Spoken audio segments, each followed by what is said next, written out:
Hello everyone, welcome back to the channel, and today we are diving deep into a story that is making headlines around the world. Venezuela has just deployed forces in a direct move to face the United States, and this bold military escalation is raising serious questions about the future of security in the region. For years, tensions have simmered between Washington and Caracas, but what we are seeing now marks a significant shift. This isn't just about political statements or diplomatic disputes anymore. This is a physical mobilization of troops, equipment, and strategy on a scale that the world has not seen from Venezuela in decades. The deployment was announced in a televised address by Venezuelan officials, who claimed that the movement of troops was necessary to defend national sovereignty against what they called U.S. interference. Reports indicate that armored vehicles, air defense systems, and special forces have been stationed along key border areas and near strategic oil fields. For Venezuela, this is as much a message to its own people as it is to the international community. They want to show strength, unity, and the willingness to resist pressure from Washington. The United States, meanwhile, has not remained silent. Officials in Washington have issued statements condemning what they call a provocative and destabilizing move by the Venezuelan government. While U.S. forces have not been mobilized to the same extent, there is a strong presence in the Caribbean and in neighboring countries that serves as a reminder that Washington still holds overwhelming military superiority. This has created an incredibly tense situation where one miscalculation or misunderstanding could escalate into a larger conflict that neither side might truly want. The roots of this confrontation go back years, with Venezuela accusing the United States of trying to destabilize its government through sanctions, covert operations, and support for opposition figures. Washington, on the other hand, has consistently criticized Caracas for human rights abuses, economic mismanagement, and undermining democracy. These competing narratives have built up over time until reaching a point where military signaling has become part of the game. One of the most striking aspects of this current deployment is the involvement of Venezuela's allies. Reports suggest that advisors and military equipment from Russia and Iran are present in the country, adding another layer of complexity to the crisis. The presence of foreign allies gives Venezuela a sense of confidence, but also risks drawing other powers into the confrontation. If the situation escalates, we could see a scenario where the United States is not just facing Venezuelan forces, but a coalition of countries aligned with Caracas.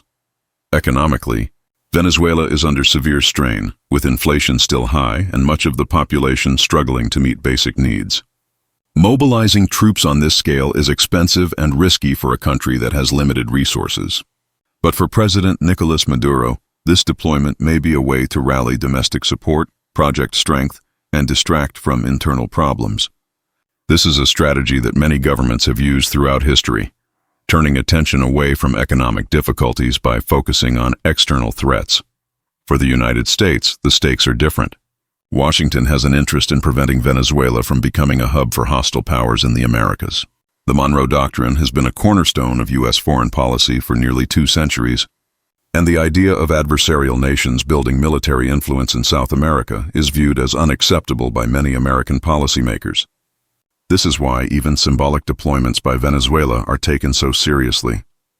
Observers are now watching for signs of escalation, such as missile tests, live fire exercises, or additional troop movements. So far, there have been reports of Venezuelan fighter jets conducting patrols near key airspace zones, which has caused some concern in neighboring Colombia and Brazil. These countries are now caught in a difficult position, as they do not want to see a full-scale conflict break out on their borders, but also rely heavily on trade and security. Partnerships with the United States, the Venezuelan military has been working to modernize in recent years, acquiring new systems from Russia, including advanced radar and anti-aircraft systems. While it does not match U.S. capabilities, it does provide a credible deterrent, especially in defending key sites such as Caracas and oil infrastructure. The risk, however, is that a prolonged standoff could lead to skirmishes that spiral out of control. It's also important to consider the human impact of this military buildup. For civilians living near border regions or strategic installations, the presence of troops and military hardware is a constant reminder that tensions are high.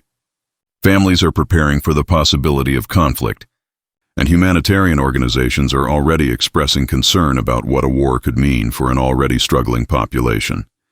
As global powers weigh in, there is a flurry of diplomatic activity behind the scenes. The United Nations, the Organization of American States, and several neutral countries have called for calm and dialogue to prevent escalation. The question is whether either side is willing to back down without losing face. In international relations, perception can be as important as reality, and neither Washington nor Caracas wants to appear weak. What happens next could depend on a number of factors, including internal politics within both countries. In the United States, upcoming elections could influence how aggressive or cautious policymakers are in dealing with Venezuela. In Venezuela, any sign of weakness by Maduro could embolden opposition groups and lead to further unrest. Both leaders are therefore under pressure to project strength, even if it increases the risk of confrontation.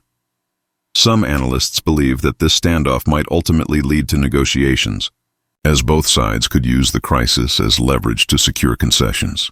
Others warn that once troops are mobilized and rhetoric becomes heated, it can be very difficult to step back without some kind of incident forcing a resolution.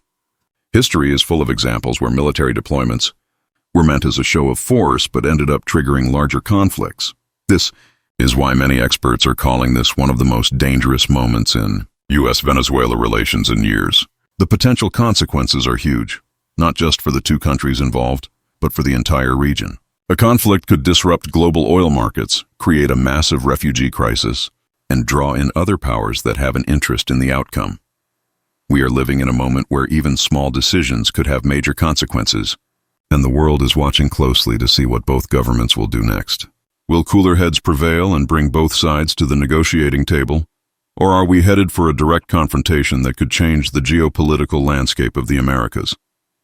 For now, all we can do is watch as events unfold, analyze the statements coming from both capitals, and prepare for multiple possible outcomes. This is a story that is developing rapidly, and the next move by either side could determine whether we see de-escalation or escalation.